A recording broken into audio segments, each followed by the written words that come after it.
De la historia. Yo soy el coronel Rosales de Salamanca, soy el delegado de defensa en Andalucía y quería darle la bienvenida a esta casa, que es la casa de todos, y quería darle, me han permitido que haga unas palabras introductorias porque evidentemente los técnicos son los que se sientan en la mesa. Yo no voy a decirles qué es la delegación de defensa, porque para mí era desconocida hasta hace 6 meses y no pretendo disertar de cuáles son los aspectos administrativos, técnicos que llevamos aquí, pero sí solamente me gustaría decir un cometido que tenemos como delegación de la Administración Periférica, como delegación de defensa, que tiene que ver mucho con lo que nos atañe esta tarde, que es la representación institucional del Ministerio de Defensa, en lo que nos atañe, y después también en la difusión de la cultura de defensa. Entonces, la historia militar, evidentemente, es un pilar fundamental de la cultura de defensa, con lo cual, pues sean ustedes bienvenidos y que disfruten de la charla. En cualquier caso, esta casa es una casa, a los que llevamos ya unos cuantos años en la milicia, estamos alejados de los cuarteles cerrados, evidentemente tenemos una necesidad de seguridad y también hay que atender al trabajo diario, pero que es un ofrecimiento para decir que en una actividad social y cultural, esta casa es la casa de todos, que se ofrece para hablar de historia militar o de otro tema que pueda ser del interés de la sociedad. No diría que Joaquín es amigo mío, porque lo era, ya no, pero eso no es una razón de peso para que estemos aquí. Pero bueno, sí que hemos sufrido juntos algunos avatares en la vida y sé que va a hacer la charla amena. Y no tengo nada más que decir. The floor is yours. Desde el origen. No sé si lo puedo decir bien, pero te lo puedo decir en inglés. The floor is yours. Muchas gracias a todos.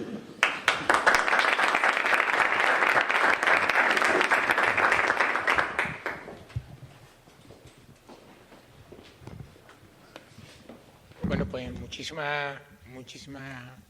muy buenas tardes a todos. Soy Tristán Pertiñez, director de la Fundación Centro de Estudios Andaluces, una fundación dependiente de la Consejería de Presidencia, Interior, Diálogo Social y Simplificación Administrativa. Y para mí es todo un honor y un orgullo estar aquí para la presentación de este último número de la revista Andalucía en la Historia. En primer lugar, quería dar las gracias, como no, al ilustrísimo señor Ignacio Rosales de Salamanca Rodríguez por su ofrecimiento a abrirnos esta casa para poder presentar este número sobre historia militar. Y, por supuesto, a Joaquín de Honrubia, el historiador, miembro del Cuerpo Jurídico Militar, que ha coordinado este dossier. Y su compromiso por su trabajo también en esta revista en Andalucía en la Historia, que no era la primera vez que colaboraba. También, como no, a José Antonio Parejo, director de la revista Andalucía en la Historia, por el trabajo que ha hecho en este magnífico dossier, que siempre nos sorprende con algo. En este no iba a ser, obviamente, una excepción, y estoy seguro que nos seguirá sorprendiendo en próximos números. Y también, como no, a todo el personal de la Fundación Centra, que hace posible que esta revista, que este número salga adelante. Quería también saludar personalmente a Javier del Mas, patrono de nuestra fundación, que siempre muy amablemente nos acompaña en todas las actividades que buenamente puede, y esta además le interesa especialmente. Y a Eduardo Ferrer, también director del Consejo Editorial de Humanidades de la Fundación. Muchas gracias a todos por asistir. También, Antonio, por participar en este número de la revista Andalucía en la Historia, que ha sido especialmente interesante por la colaboración que hace desde el Archivo de Andalucía, y también a su director, a Mateo, que también nos acompaña hoy aquí. Bueno, pues nada, muchas gracias, y estoy ansioso, como todos ustedes, de escuchar a los verdaderos protagonistas que nos van a ilustrar de esta magnífica historia. Buenas tardes.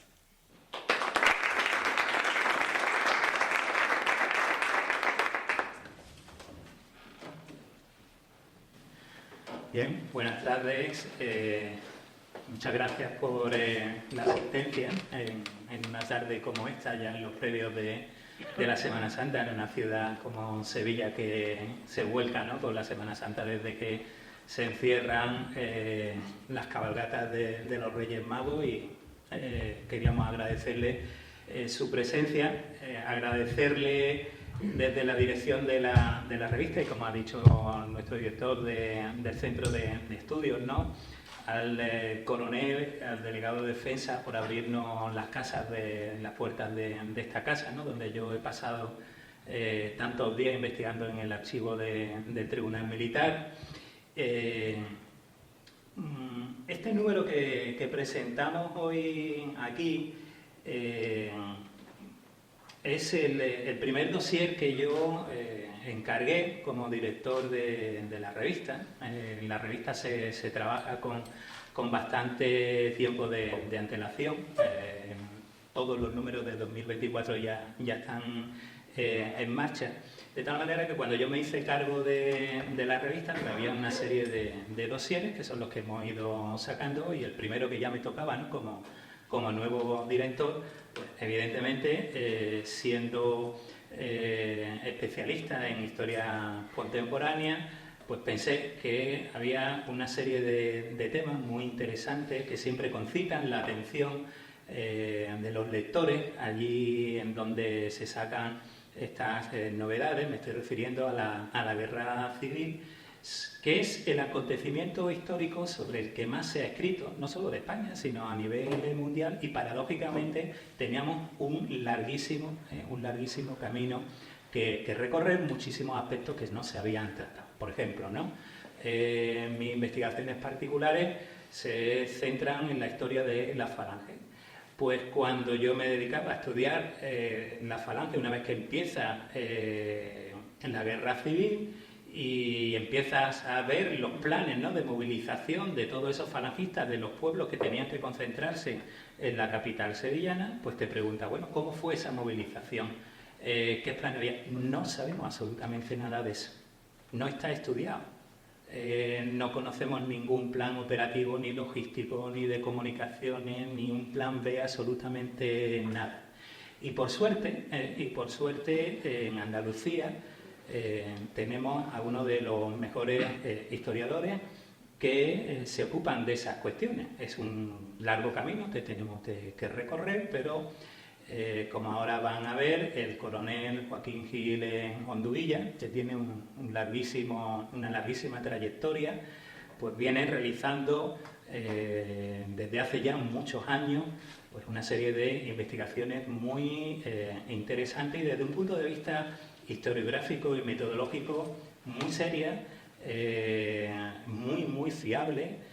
Conoce perfectamente las fuentes de archivo. Si no me equivoco y si no recuerdo mal, mandaste el archivo del Tribunal Militar, que nosotros lo llamamos archivo, pero que en realidad es un depósito de una institución que sigue en marcha y que sigue vigente, con una fuente muy rica para la historia de España y del sur de la península. Y decidí encargarle la elaboración de un dossier, una propuesta que él recogió inmediatamente. Si tuviera alguna pega este dossier, es que es muy corto. Se han quedado una serie de temas, muchos temas por el camino, pero bueno, ya tendremos ocasión de seguir avanzando y de seguir ahondando. La revista Andalucía en la historia, les marco esto rápidamente y damos paso a los dos intervinientes.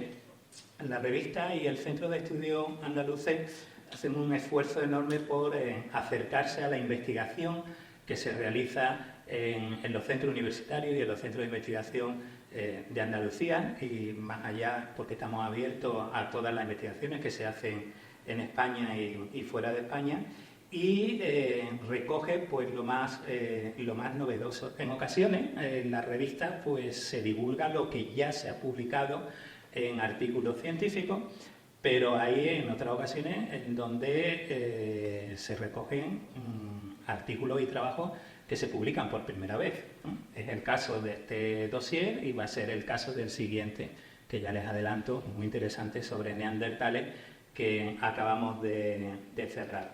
En este dossier, pues tienen ustedes la guerra que no comenzó Keipo. Se ha escrito mucho, se ha hablado mucho, es un tema candente, peliagudo. En ocasiones, pues, el coronel Joaquín Gilón Dubillá precisa muy bien en este artículo estas cuestiones. Antonio José García Sánchez se encarga de un artículo también muy interesante, un documento capital en el inicio de la guerra civil, del que nos hablará dentro de unos instantes, y también tienen pues una serie de artículos dedicados a la Guardia Civil de Cádiz, el papel que desempeñó en la sublevación del 36, el Ejército Republicano del Frente del Sur, las Fuerzas Acorazadas de Queipo de Llanos, o un trabajo sobre la quinta columna en Jaén, que es otro de los aspectos sobre los que se ha escrito muy poco. Se ha hablado mucho, pero se ha escrito muy poco, y son cuestiones, en definitiva, que hay que abordar, porque conociendo estas cuestiones nosotros podemos conocer también las posibilidades de supervivencia que tuvo la democracia en la España de los años 30, las posibilidades escapatorias que tuvieron las víctimas, fueran del bando que fueran. Precisando todas estas cuestiones, nosotros podemos componer un retrato preciso para poderle explicar a la gente lo que pasó, con objeto de que aquellos que nos lean y nos escuchen en las conferencias pues saquen sus propias conclusiones, ¿no? En este sentido, Joaquín Gilón Dubillá es un historiador muy elegante, muy apegado a las fuentes, y él reconstruye el pasado de una manera exquisita, y son sus lectores, no él, sino sus lectores los que traen sus propias conclusiones después de leer lo que aparece en las páginas que asiduamente firma y nos pone a nuestro alcance. Sin más, tiene la palabra Joaquín. Antonio, perdón.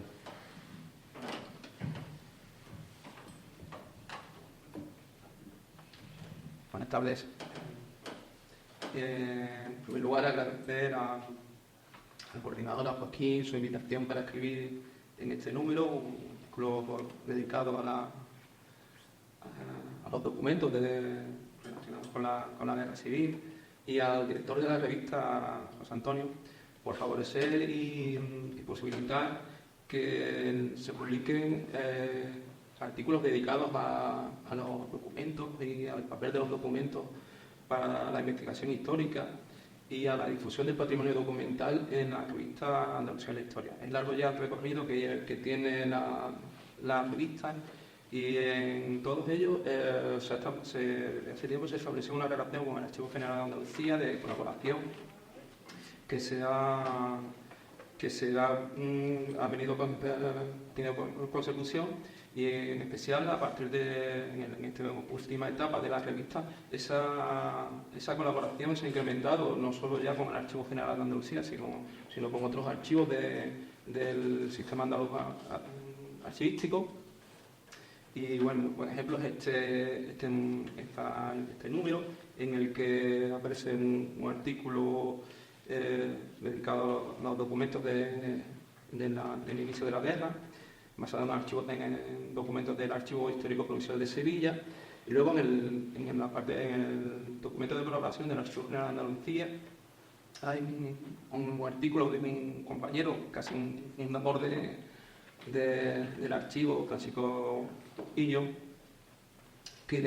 y aparte hay un artículo de Esther Cruz, la directora del Archivo General de India, dedicado a la ley de archivos de Andalucía, que es la primera ley a nivel estatal que existe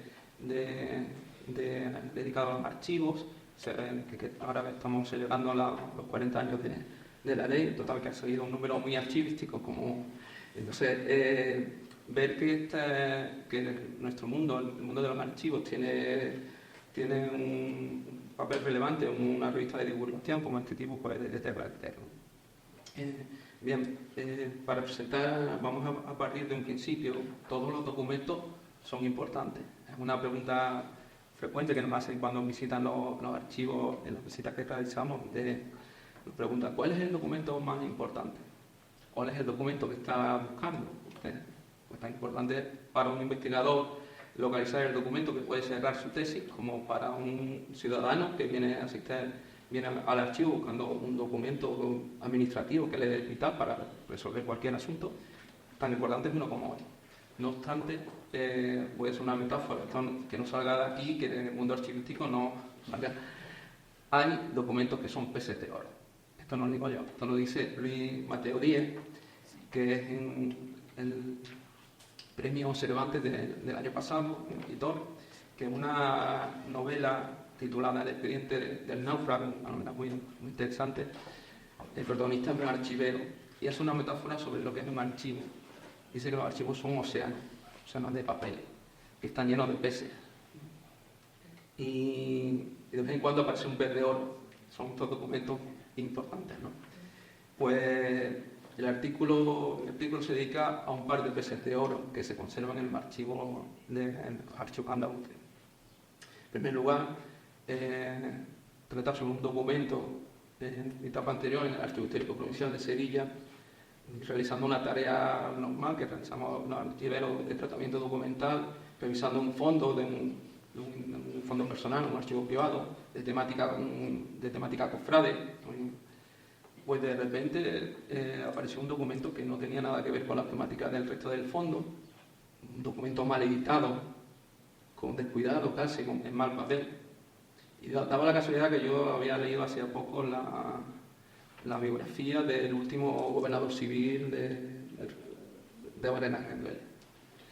Y se me quedó a mí, él contaba un episodio que en la noche del 17 al 18 de julio, cuando se había sublevado el ejército en Melilla, recibió en el gobierno civil de Sevilla, detrás del Hotel Inglaterra, en la Plaza Nueva, recibió una llamada del ministro de Guerra, que era también presidente del gobierno, y le encargaba que confesionara, que hiciera imprimir un texto que le iba a dictar, en el que se le daba a las tropas sublevadas un ultimátum para que pusieran las armas, que en el caso contrario pues serían bombardeados. Yo leía el texto que estaba al lado de la fotografía de Cristo de Burgos y me saltó la chispa. Esto es de lo que hablaba Varela Rendueles. Efectivamente era ese documento que se había hecho imprimir a prisa en los talleres del periódico El Liberal, y que no era ni más ni menos el testimonio de la primera actuación militar del gobierno republicano en la tarde del 17 de junio, digamos que era el primer documento de la guerra civil desde el punto de vista militar.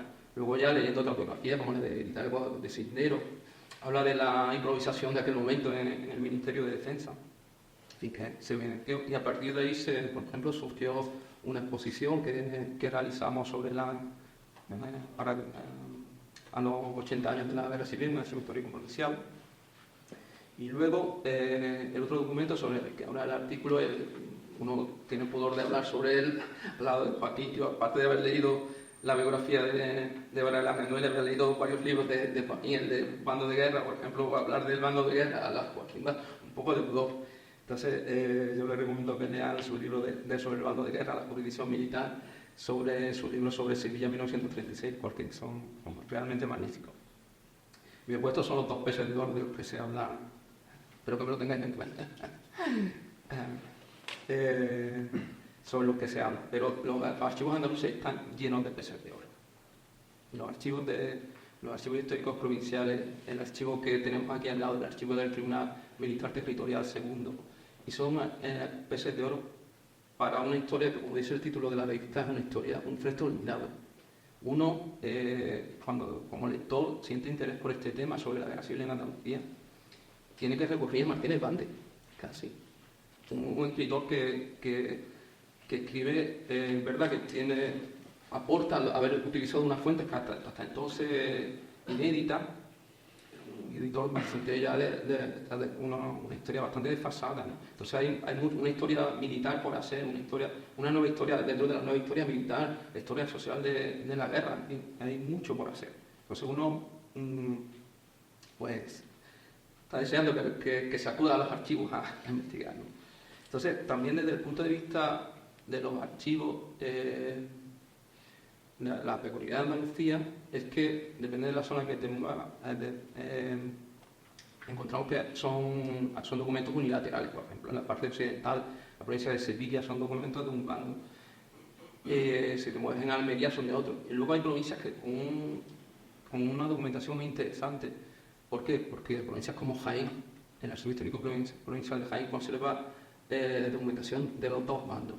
Entonces te puedes encontrar documentación, un archivo que es no un archivo militar, pero te puedes encontrar documentación como la de la defensa civil de la ciudad, en una ciudad que sufrió un bombardeo, como el Histórico Provincial de Córdoba, con el bombardeo de Cabra, que el patrimonio documental andaluz referido a la guerra civil es riquísimo.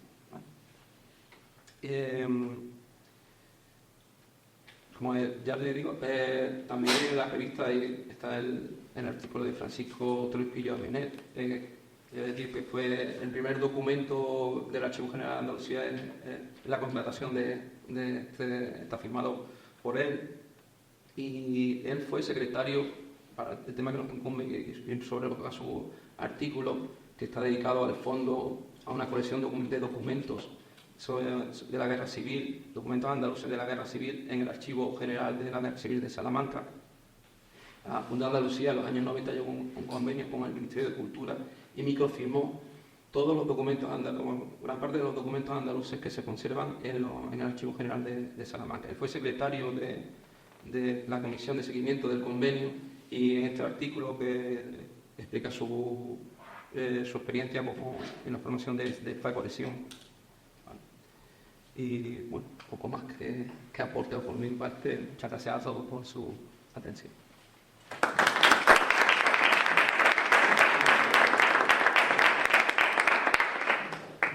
Bueno, antes de que Joaquín pase a comentarnos el dossier, Antonio ha hecho referencia a la labor de la revista, digamos, de acogida al mundo de los archivos. Y como él ha hecho una confesión y estamos en petit comité, pues voy a hacer otra que seguro que a muchos de mis colegas no les gustaría escuchar, pero es que es la realidad.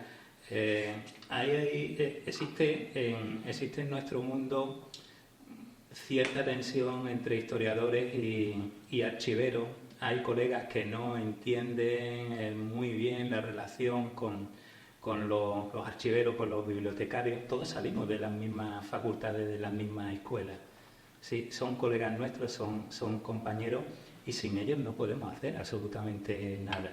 Porque el trabajo de un archivero o el trabajo de un bibliotecario facilita enormemente.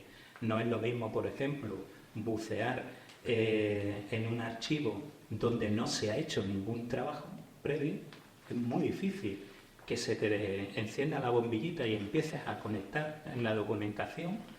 Ese es el trabajo muchas veces. Ahí es donde empieza un historiador, empiezas a ver papel hasta que empiezas a conectar una cosa con otra, tienes la ficha, y entonces es cuando empiezas a reconstruir. Nosotros tenemos que echar mano de los archiveros. Tal vez esa tensión venga porque son los garantes del pasado y los que dan seguridad jurídica a la custodia de la documentación. Y muchos de mis colegas querrían que todo aquello pues, fuera un mundo sin orden, sin concierto, donde camparan a sus anchas.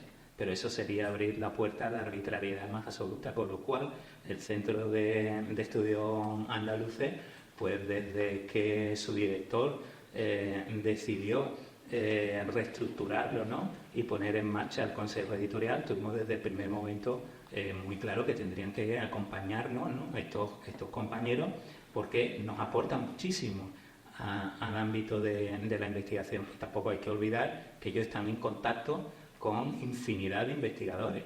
Es decir, y de lo que se trata es de montar una red lo más abierta y lo más potente posible para sacar a la luz todo lo que se mueve en Andalucía. Ese es el objetivo del centro y en eso estamos, ¿no? Por esa razón está ahí en el Consejo, no solo él, Francisco Crepo, archivero de Simancas, sino abrirnos a todos los archivos y a todos los centros de investigación para captar toda esa generación de conocimiento y todo ese potencial que tenemos en Andalucía y que es muy, muy importante.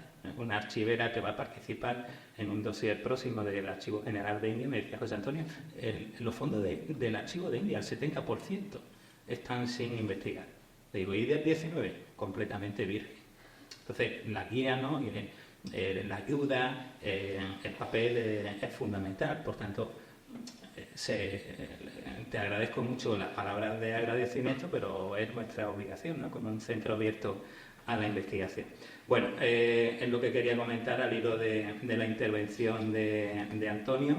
Le paso la palabra a Joaquín, que nos va a enmarcar el dossier y les va a comentar estas peculiaridades que tiene el dossier de este número. Okay. Buenas tardes. Voy a comenzar con una digresión. Hablaba Antonio José de que el gobierno civil en 1986 se encontraba detrás del Hotel Inglaterra. Yo os puedo asegurar que cada vez que me muevo por el centro de Sevilla vivo más la Sevilla del 36 que la de Sevilla del 2024. O sea, mira, aquí estaba esto, aquí estaba lo otro, por aquí pasó este, por aquí pasó lo otro. De haber estudiado el periodo, ha llegado un momento en el que vivencio más la realidad del periodo histórico que el paseo rutinario por Sevilla. Pero vamos, eso es parte de los vicios que puede tener un historiador.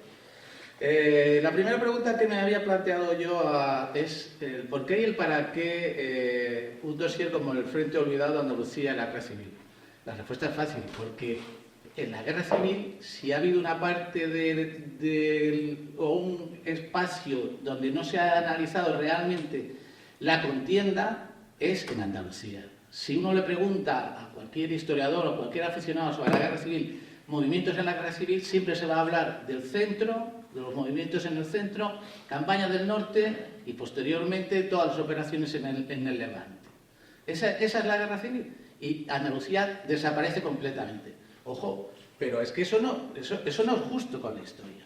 Porque si algo es importante, el arranque de la Guerra Civil se produce aquí.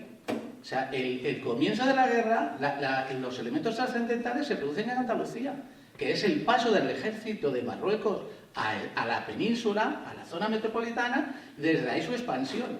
O sea, las campañas principales, estoy hablando hasta el periodo febrero del 37, se producen en Andalucía. Los movimientos estratégicos, no los tácticos, se producen en Andalucía.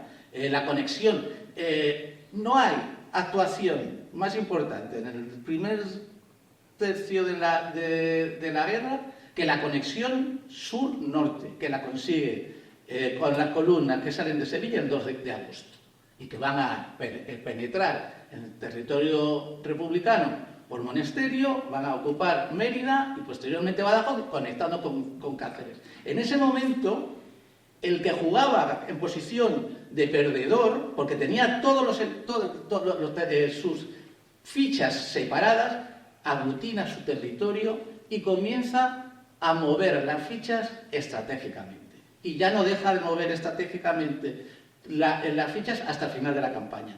Porque todas las operaciones ofensivas republicanas son operaciones ofensivas defensivas. Todas. O sea, Brunete, Belchite, Teruel, Ebro, incluso el plan P, que siempre se ha hablado que podía haber cambiado estratégicamente la actuación de la campaña, no es más que una operación defensiva porque es el final de la guerra. Están ya al final de la guerra y tienen que buscar la desesperada. Entonces, se le ocurre a General Rojo intentar volver a fraccionar lo que habían conseguido los sublevados en el primer periodo de la guerra y desde Andalucía. Esa campaña es esencial, igual que lo es la campaña de Málaga, que consigue reducir el frente, quitándole en un ejército que todavía está en formación la necesidad de tener que cubrir una cantidad de kilómetros brutales cuando consigue reducir la línea de frente de una manera avasalladora. Eso es esencial. Y eso sucede en Andalucía y no está bien tratado.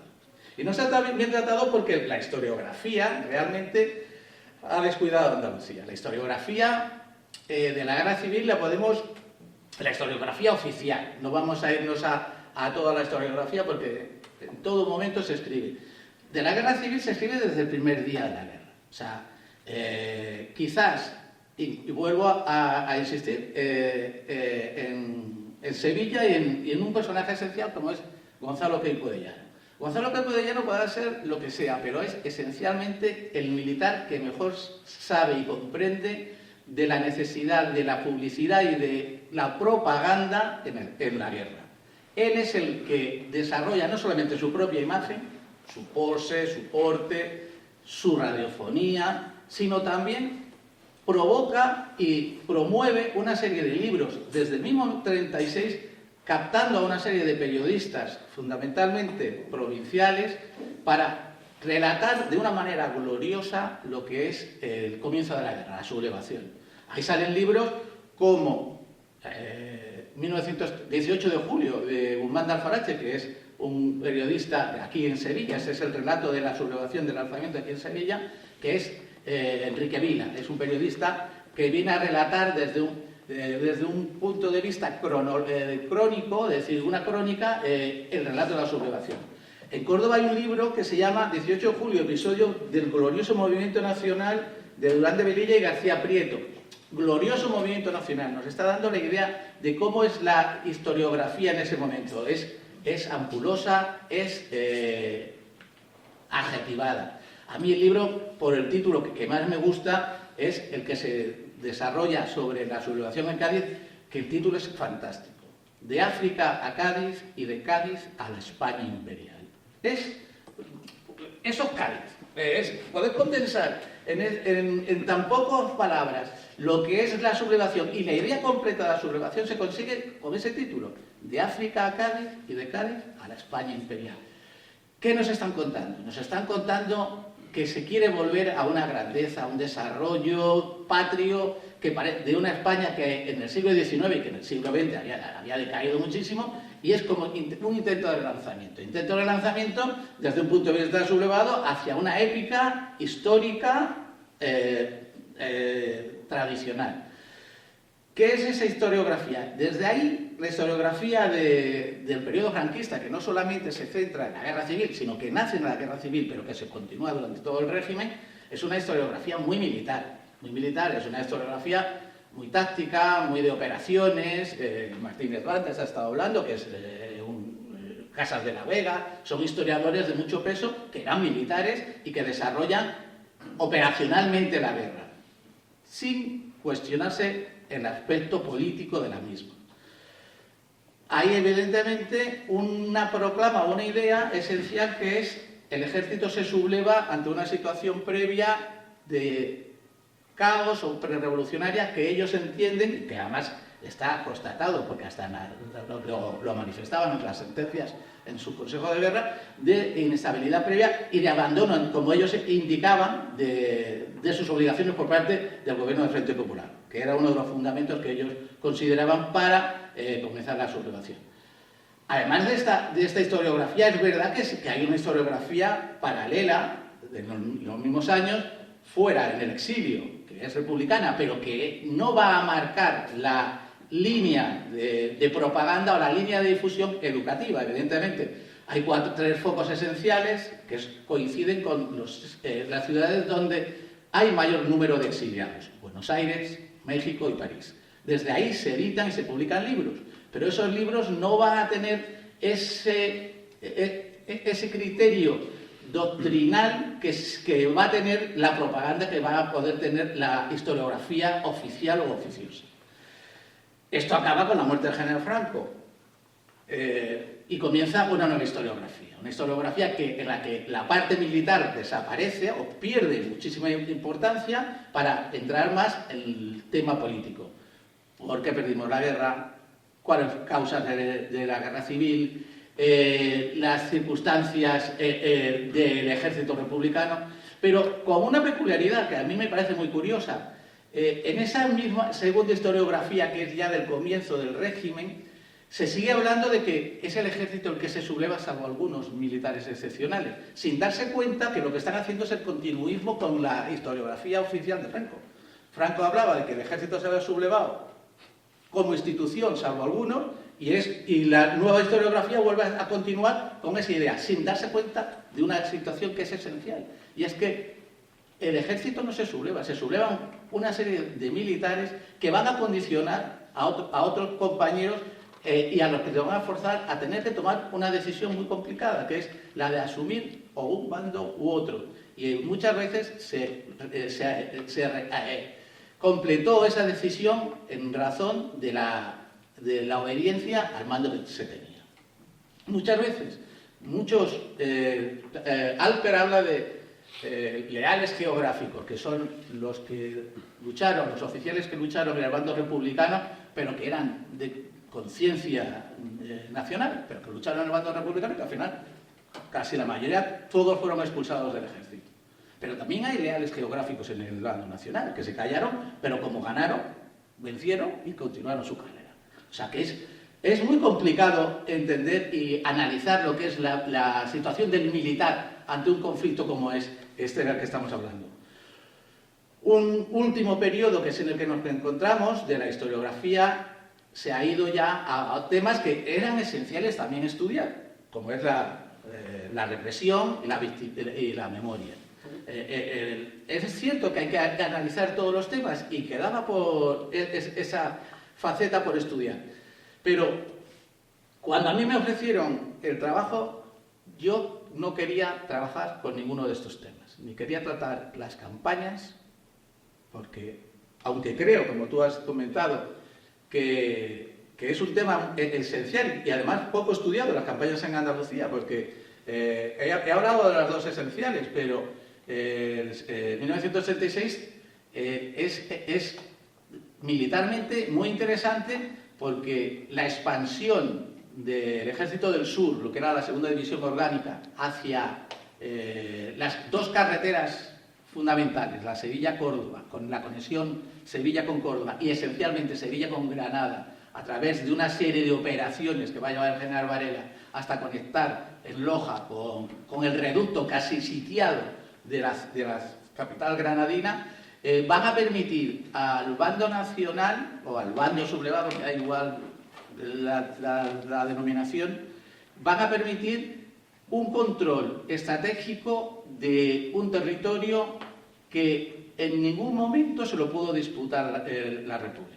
Aun cuando, desde el reducto malagueño hasta febrero del 37, existía el riesgo de poder perder territorio. Pero desde que tuvo el control absoluto de esta línea de comunicación, el Queipo se hizo el dueño y señor de la Andalucía occidental y el territorio apenas va a variar. El frente no se va a modificar. Como hemos dicho, ha habido escaso interés y quizás a lo mejor haya que hacer también un dossier monográfico sobre las campañas, porque aquí realmente nosotros hemos intentado eludir las campañas militares para tratar ¿qué? Para tratar otra serie de temas modernos, diferentes, que nos permiten ver la nueva historiografía, las nuevas investigaciones que puede haber sobre la guerra civil. Hemos tratado sublevación, se ha tratado documentación, se ha tratado quinta columna, se ha tratado organización, temas de la orgánica. Esencialmente hemos querido estudiar, ahora lo analizaremos, al ejército republicano, porque era mucho más desconocido que el ejército del sur, además así se llamaba, ejército del sur, cuando deja de ser segunda división orgánica. Hemos tratado también temas de logísticos o material, como el artículo que Lucas Molina nos ha hecho sobre la unidad de las fuerzas acorazadas de Queipo, que es la unidad blindada que Queipo fue construyendo poco a poco a lo largo de la guerra. Para esta idea de intentar revisar los temas de la guerra civil y dar al lector la capacidad o la posibilidad de ver que hay mucha más guerra, que hay muchas más posibilidades de analizar la guerra que simplemente lo político, simplemente lo militar desde el punto de vista táctico u operativo, sino que existe mucha más historia, o si se quiere historia militar. Evidentemente yo no me he metido nunca en temas de hazañas bélicas. No me atrevo a hablar con compañeros que son de armas para discutir operaciones militares. Yo me he dedicado a una historia sociológico-política del ejército, del problema del militar ante la crisis ante la República y ante la sublevación. Temas que a lo mejor en algunos aspectos son más jurídicos, como puede ser la sublevación y la reacción ante la ilegalidad del acto, pero que nos permite ver otra visión distinta de esta guerra a la que estamos haciendo referencia. Para ello hemos escogido 6 artículos, que fueron los que creo que me permitiste en su momento. El primero, vamos, no es por... El primero es una falta de educación, pero vamos, lo voy a dar por orden de que están establecidos, ese es el mío. Trata sobre la sublevación en Andalucía. La guerra que no empezó Queipo. Hombre, volvemos a la idea que hemos dicho antes de que Queipo creó una imagen extraordinaria, o sea, como figura, como representación. Queipo fue un grano para Franco, o sea, lo fue. Yo he leído las cartas epistolares, o las cartas entre Queipo y Franco, cuando Queipo ya se estaba muriendo, y hay una que está en la Real Academia de la Historia, y hay una en la que Franco le dice a Queipo primero le cuenta que se está muriendo, que tiene muchos dolores, y dice: Queipo, a ti te perdieron tus prontos. Y es que Queipo era Queipo, o sea, era su figura, yo para mí mismo. Entonces, él crea la idea de que la sublevación y Sevilla, el mito de Sevilla, los camiones y que Queipo desarrolla. Queipo no subleva Sevilla. Bueno, Queipo subleva Sevilla, Queipo coge el mando de la segunda división orgánica al reasignar obligatoriamente Villalbrille. Pero quien verdaderamente organiza la sublevación es un comandante de Estado Mayor, que es Cuesta Monereo. Ese es el verdadero oficial que ha gestionado durante los meses de conspiración la organización, no solamente en Sevilla, sino en el resto de Andalucía. Su conexión con Puig Guardiola, otro oficial de Estado Mayor en Cádiz, con los hermanos Rodríguez de Austria en Córdoba. Sus conexiones su ramificación es completa. ¿A través de qué? De una organización clandestina que es la UME, Unión Militar Española, que es una organización esencialmente de derechas que primero nace desde un punto de vista de intereses corporativos, pero que se va radicalizando y politizando a lo largo del periodo 33 a 36. Hasta en el 36 ya es esencialmente antirrepublicano. Y entonces, este es el verdadero organizador. ¿Por qué Queipo no puede organizar la sublevación? Porque hace 4 viajes. Hace 4 viajes a Andalucía desde que ocupa el poder el Frente Popular. 4 viajes, si entendemos un cuarto, 3 seguro. Y en esos viajes no está más de 2 días en cada una de las plazas, fundamentalmente aquí. Y aquí, su amigo Fernández de Villalbrille Calibara, que era el general jefe de la división, algunas veces hasta lo rehuía porque no quería contactar con él porque sabía a lo que venía. Y Villalbrille era leal a la República. Entonces, con este artículo lo que hemos querido es situar realmente a los personajes ante un momento histórico y ante los verdaderos comprometidos. Y hay que decir que, a diferencia de la tradición histórica hispana, de lo que es el pronunciamiento, que es el movimiento de unidades militares sacadas a la calle por las órdenes de un general para un cambio de gobierno sin cambiar el régimen, normalmente lo que sucede en el 36 es un golpe de Estado. Un golpe de Estado que no es de arriba abajo, que no es de los generales ordenando a los oficiales y suboficiales. Es un golpe de Estado de una casta de oficiales jóvenes que promueve e impulsa que algunos generales se muevan. Es todo lo contrario a lo que hemos entendido hasta ahora. No es de arriba abajo, sino es un impulso de abajo arriba. Es una camada de jóvenes oficiales. ¿Por qué? Porque el momento histórico es esencial. El momento histórico es de un radicalismo, pero no en España, es radical en toda Europa. Estamos hablando del fascismo en Italia, que además es un momento apoyante del fascismo, donde todavía la propaganda que desarrollan va a dar idea del progreso que está generando Benito Mussolini en Italia. Pero pasa lo mismo con el nacionalsocialismo en Alemania o con el comunismo y con la propaganda que el Comité está expandiendo desde la Europa oriental hacia Occidente. Los totalitarismos ganan en ese momento. Francia e Inglaterra, el Reino Unido, quizás sean los dos únicos países que pueden resistir. El resto van a tener gobiernos más o menos dictatoriales.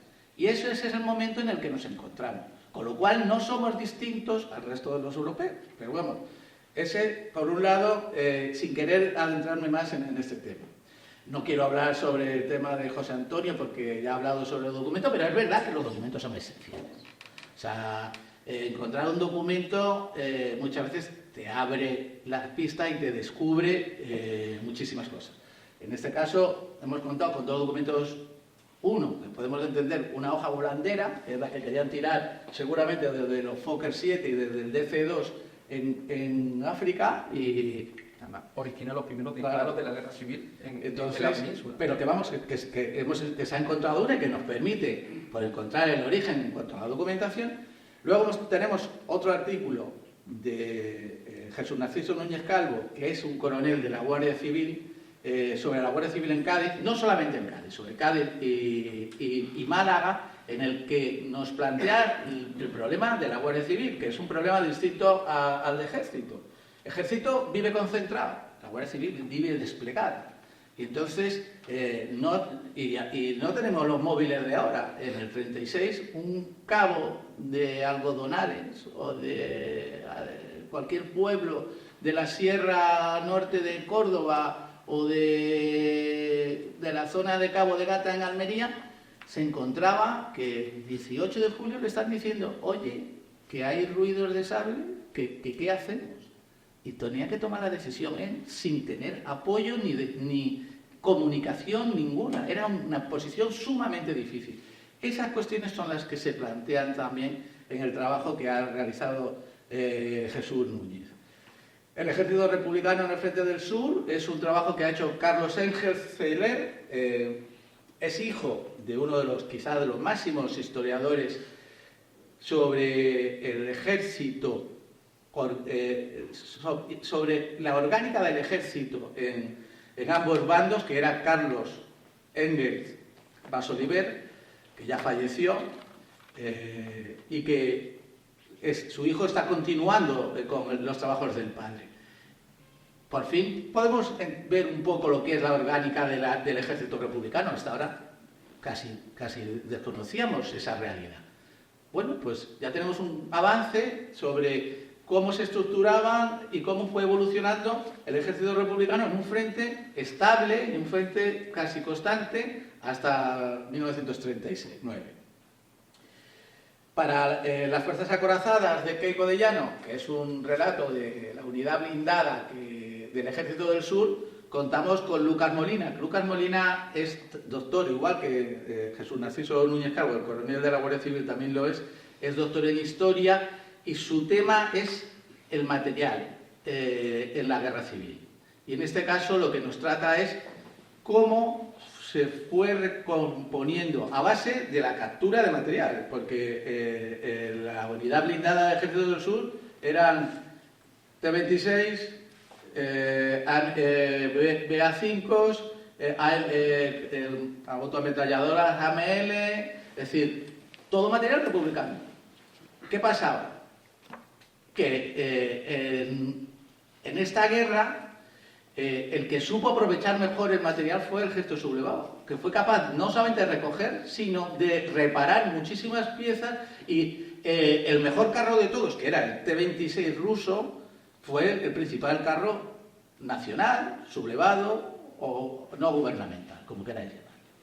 Lo fue porque recogieron tantos del campo de batalla que al final todas las unidades blindadas tenían T-26, que fue el mejor carro, sin duda, con eso lo dice todo el mundo.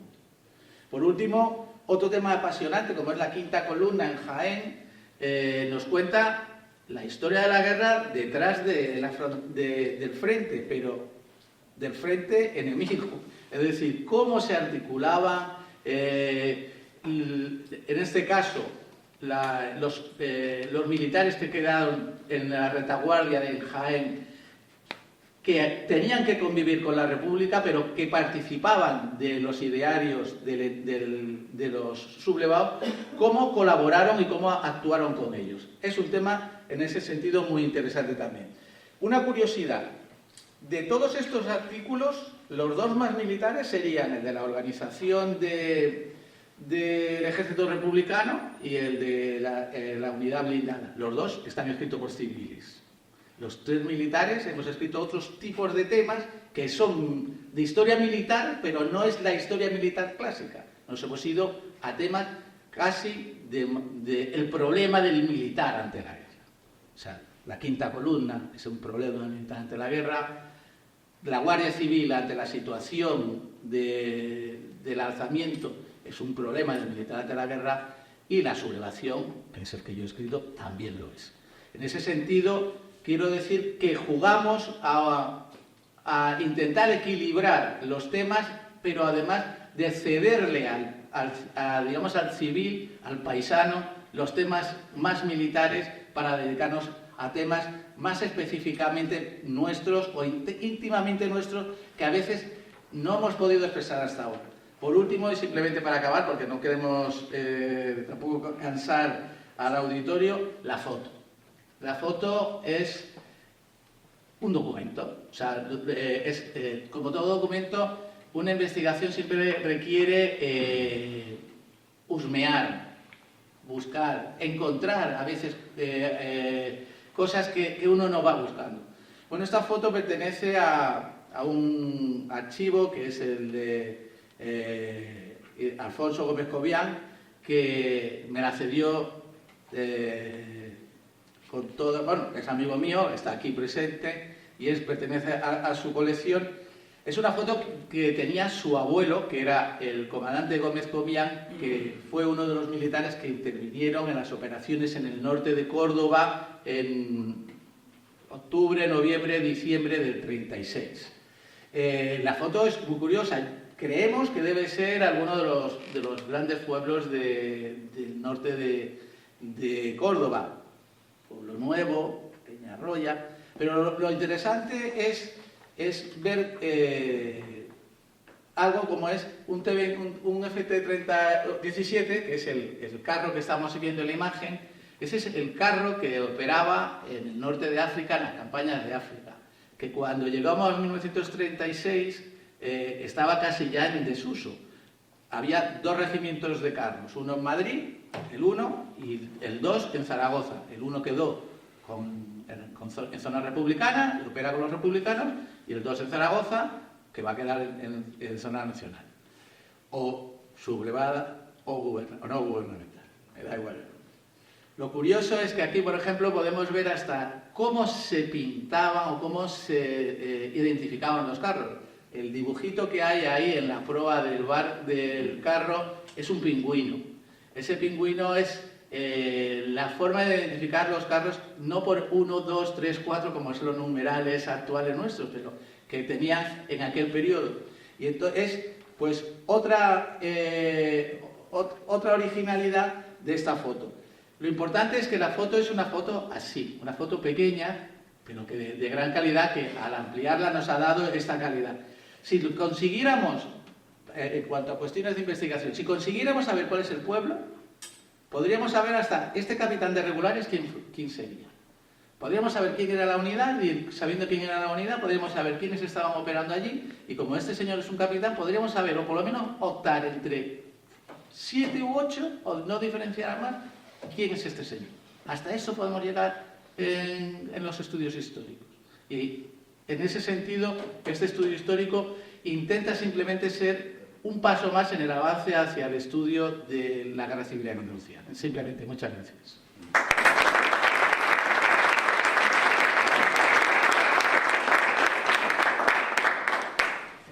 Bueno, como han visto, un tema muy, muy interesante. Ahora vamos a tener un turno de preguntas, un coloquio.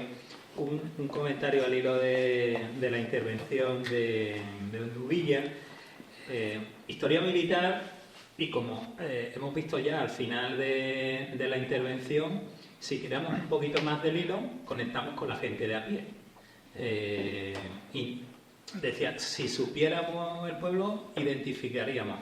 Y esto es enormemente interesante. Yo soy nieto de alguien, en fin, mi abuelo hizo la guerra, pero ya las generaciones que vienen son bisnietos. Y tienen esa curiosidad, ¿no? Porque, vamos, probablemente me equivoque. En el pasado había una relación mucho más estrecha entre las unidades militares y la población. Por ejemplo, aquí el regimiento Soria, pues cuando se lo llevaron, rompieron, ¿no? esa hilazón. La gente tenía mucha vinculación. ¿Por qué nuestros abuelos, por qué los bisabuelos de las nuevas generaciones acabaron en tal unidad o acabaron en tal otra? Si nosotros hacemos esa historia militar, que aparentemente es algo que va al margen de la historia académica, que es un error, nosotros podemos contarle al personal interesado, que es muy amplio, la historia de sus abuelos, la historia de sus bisabuelos. Y hay un público que lo demanda y que lo consume. Y el ejemplo lo tienen, por ejemplo, las películas, en la serie que se acaba de estrenar, Maestros del Aire, Hermanos de Sangre, Pacific. Todo eso emana de esta historia militar que historiadores como Onduvilla hacen. Y que luego tienen un proceso, no solo de producción, de proceso historiográfico, sino que luego tienen una dimensión de divulgación, que es la que está inmerso el Centro de Estudios Andaluces, ¿no? Y que decir de toda la parte de investigación y de depósito de lo que es la historia de España, que reúne la institución militar, ¿no? A partir del Instituto de Historia y Cultura militar. Hace unos días se celebraban en San Lucas de Barrameda una jornada interesantísima sobre la flota de India. Es decir, hay que tender esos puentes porque la demanda está ahí. ¿Alguien tiene alguna pregunta, algún comentario, algo que plantearle a los ponentes? Claro, buenas tardes. Enhorabuena por tu intervención y enhorabuena por el artículo y por la coordinación del dossier, señor aquí de Onduvilla. Como bien describe usted, sitúa al comandante Cuesta Monareo, también a Álvarez Rementería, ¿vale? Como, digamos, precursores en la trama que desemboca en el 18 de julio del 36, en concreto en Sevilla, al margen de otras ramificaciones con otras ciudades, ¿no? Yo simplemente por curiosidad me interesaría mucho saber dónde sitúa usted el origen de esa conspiración. ¿Qué tiempo previo al 18 de julio del 36 fundamentalmente el comandante Cuesta Monareo viene conspirando y tratando de sumar adeptos a la causa? Muchas gracias. Bueno, Cuesta es un personaje extraordinario, que diría una biografía, habíamos hablado antes. Hace falta una biografía del general Cuesta. Cuesta aparece en las fotos de la sublevación de Sanjurjo y era el ayudante de Cabanillas, y lo que no sabemos que hacía por Sevilla cuando tenía que estar con su general, pues estaba por ahí pululando. Salió sin ningún coscorrón cuando la Sanjurjada fueron sancionados toda la guarnición de Sevilla. Pues Cuesta, ¿cuándo conspiraba? Lleva conspirando desde mucho tiempo, desde que se integra en la UME. Yo antes hablaba de que la UME era una organización clandestina, pero primero de intereses corporativos que se va politizando y que si en el 33 lo que interesa son el bienestar del oficial, en el 36 lo que quieren es acabar con la República. ¿Cuándo se conspira? Se está conspirando siempre. Lo que pasa, ¿cuándo se pasa de la charla de salón o de café o de casino a una verdadera conspiración? Eso es mucho más difícil. Ahí es esencial la figura de Mola. O sea, sin Mola la conspiración no hubiese triunfado.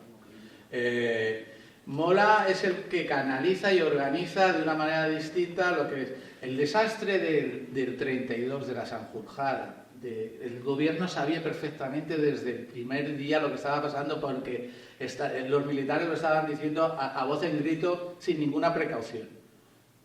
La segunda ya aprendieron y esa es la que dirige Mola. Mola organiza una red y en esa red está Cuesta Monereo, que es, digamos, el punto central dentro de la división orgánica. Hay que pensar que la división orgánica es simplemente un comandante, ni siquiera en la sección de Estado Mayor es el que manda, que está Cantero y está Hidalgo por encima de él. Pero es cierto que Cuesta tiene broncas antológicas con Villalbrille. O sea, yo tengo ya relatado algunas, sobre todo por la detención por el gobernador civil Zapico en Cádiz el comandante militar de Jerez de la Frontera, que es mi ciudad, que es antológica. O sea, no se lo lleva puesto Villalbrille, que es el jefe de la división, pero vamos, el enfrentamiento es durísimo. Y estamos hablando ya en abril del 36. O sea, ahí Cuesta ya tenía las cartas, por lo menos a su jefe las tenía boca arriba. Lo que pasa es que hay muchísimos problemas por entender por qué Villalbrille, que es un militar leal a la República, no denuncia o no arresta a Cuesta. ¿Por qué no denuncia las invitaciones que le está haciendo Queipo de Llano a integrarse en la conspiración? Esto no es historia, porque no está escrito. O sea, sabemos estos hechos, pero no sabemos las circunstancias porque Villalbrille no responde nunca a esta pregunta. Pero todo parece indicar que creen que esto es una segunda Sanjurjada, que otra vez están unos cuantos militares pegando gritos y se les va a coger y en una operación sencilla se les va a limpiar y que de esa manera van a conseguir el Frente Popular acabar con todo el grupo de conspiradores. Entonces, porque si no, ¿por qué esperaron? ¿Esperaron hasta cuándo? ¿Hasta que mataron a Calvo Sotelo? Entonces ya la mecha estaba encendida. Ya lo único que quedaba es que estallara la bomba. Pero es que la bomba ya acababa de prender. O sea, cuando matan a Calvo Sotelo, ¿y quién mata a Calvo Sotelo? En ese momento se acabó. Aquí incluso la guarnición de Sevilla, en el funeral por la muerte de Calvo Sotelo, están ya los militares irascibles. O sea, y les prohibieron la misa en El Salvador, tuvieron que irse luego a la catedral y están ya diciendo nos vamos a subir. Pero ¿cuándo comienza? Pues comienza cuando un general al final toma la decisión de coordinar todo ese impulso de gente jóvenes, de jóvenes oficiales, que son los que van a decirle esto se ha acabado. Porque además el golpe no es un golpe por nada, es un golpe contra la República. Hay republicanos en el golpe, hay carlistas, hay monárquicos, hay falangistas y hay totalitaristas. Hay gente normal. Es decir, es un golpe que es anti la República del Frente Popular, pero no es hacia nada. Es luego la astucia, las capacidades y las circunstancias que rodean a Franco el que va a determinar que al final acabará en un gobierno de 40 años. Yo quería hacer un comentario en relación con Cuesta. Preparando la exposición sobre la guerra civil, tuvimos otro golpe de suerte y documentándonos localizamos parte de la biblioteca personal de Cuesta Monereo en una librería de Vía y la compramos para el Archivo Histórico Provincial de Sevilla. Y ya, aunque, como ha dicho Joaquín, hay un movimiento de propaganda enorme en relación con Queipo y se crea la ficción, los mitos sobre Queipo, sí, en realidad la sociedad sevillana sabía quién era el que había organizado. En uno de estos libros, en el de Sánchez del Arco, el de El sur de España, la reconquista de Madrid, un libro de muy pronto también así de publicidad, de enero, febrero del 37, cuando se piensa que Madrid va a caer fácilmente. En la primera página hay el pulmón diabético de la biblioteca personal de Cuesta Monedero, hay una dedicatoria. En la dedicatoria se dice que Sánchez de Barcos reconoce que al comandante Cuesta,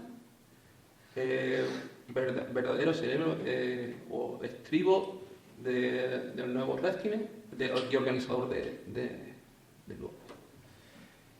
Una cuestión. Fijaros, Cuesta escribe un libro sobre Queipo. Tiene un libro sobre Queipo. Pues Cuesta es tan queipista que se pone en segundo papel y su posición ante la historia es quedar en el fondo, en la trastienda. ¿Cuesta qué es? Mi querido amigo, o antes amigo, no sé bien cómo has dicho, el coronel, también lo sabe, Cuesta es un oficial de Estado Mayor. Y es el jefe de Estado Mayor de su general. Y asume el papel de jefe de Estado Mayor. Y lo asume no solamente cuando fue jefe de Estado Mayor, sino cuando dejó de ser, cuando escribe el libro, donde sigue poniendo a Queipo como primera persona, cuando realmente en muchos de los aspectos, no de la guerra ya Queipo asume hasta que Franco también le quita las posibilidades, porque después de la campaña de Málaga se acaba la guerra dinámica en Andalucía para convertirse ya en una guerra estática. Pero toda la sublevación ensalza más a Queipo que su propia posición. O sea, es así de curioso, es así de humilde en el ejercicio de su propia crónica. Y el libro se llama Queipo, no se llama La sublevación en Sevilla.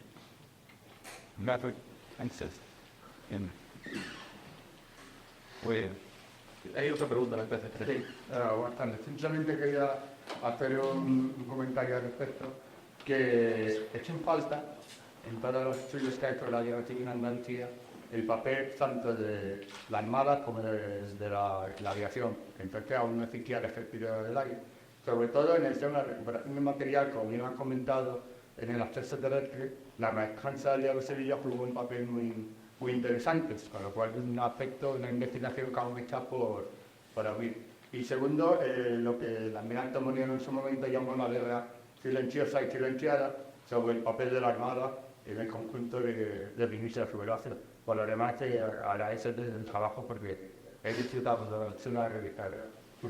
Es que es imposible tratar más temas, ya lo dijo José Antonio Parejo, que era imposible, eran 6 temas y en eso nos hemos centrado. Es evidente que Sevilla es una ciudad aeronáutica, o sea, aquí estaba tablada, aquí empiezan a llegar el puente aéreo, luego tienen que crear la pista en Jerez. En las 2 ciudades se van a montar aviones, que van a ser los que suministren al resto del ejército, que no es el ejército del aire, que el ejército del aire nace en el 40, que es el arma de aviación del ejército de tierra.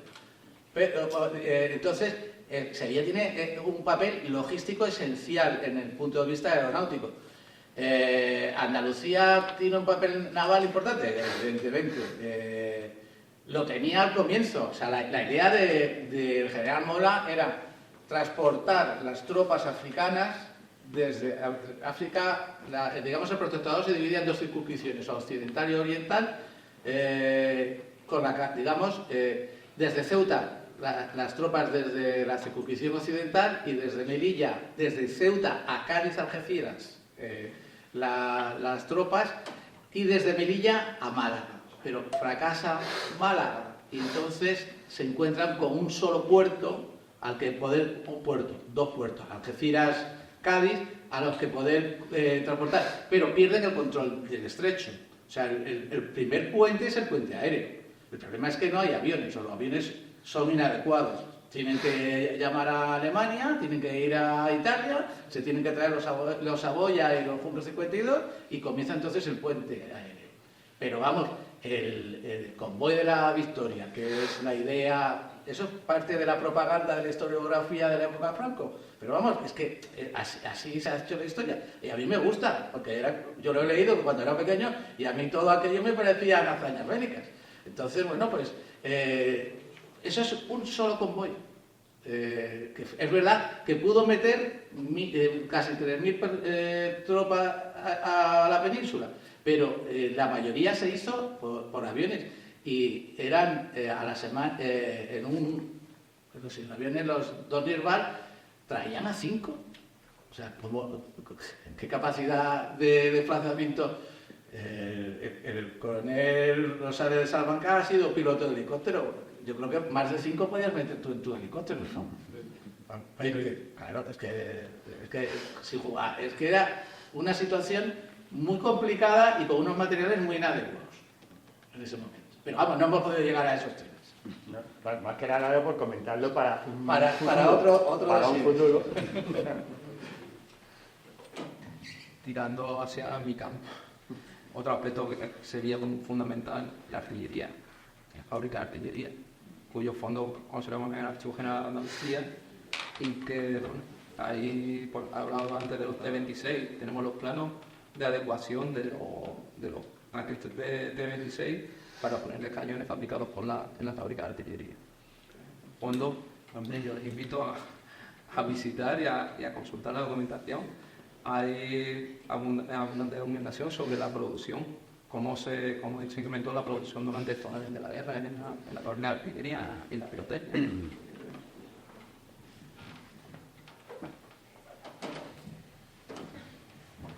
Bueno, pues si no hay más preguntas y antes de dar por terminado el acto, voy a reconocer una cuestión, porque sé que en cuanto que la descubra me va a llamar por teléfono y me va a pegar un tirón de oreja, y mejor el tirón de oreja en persona que no por teléfono. Este es el primer dossier y yo fui muy disciplinado, pero a medida que uno se ha ido, digamos, adentrando en la dirección de la revista y contactando con tantos investigadores, ¿no? Y descubriendo por muchísimas cosas que uno se pierde cuando está focalizado únicamente en un tema, pues va diciendo, en fin, vas dejando de lado, ¿no? la disciplina de un dossier 6 y 8 y digo, yo quiero saber de esto, quiero saber del otro, en fin, que mi buen amigo Joaquín sepa que el siguiente dossier viene con 12 artículos. Básicamente porque cuando empiezas, 12 es el número 3, que va sobre esclavitud. El segundo creo que son 9 o 10 artículos, el de Neandertal. Bueno, es una magnífica ocasión para reservar espacio, que ya tenemos todo cubierto hasta el 2027.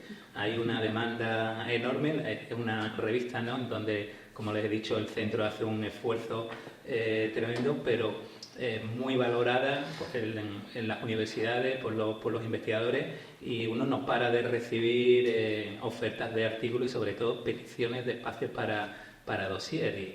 Y bueno, yo ya estoy frenando, yo no sé dónde estaré en 2027 y te dice, en fin, los colegas, da igual, tú ponme en la plantilla, resérvame el espacio, porque la revista, esta revista yo la leía desde que era estudiante, son ya 20 años y espero llegar al número 100, hay que empezar a pensar qué vamos a hacer para el número 100. Y en fin, les invito a seguir leyendo los siguientes números, que desde luego serán muy interesantes. Muchas gracias por su asistencia y participación. Buenas noches.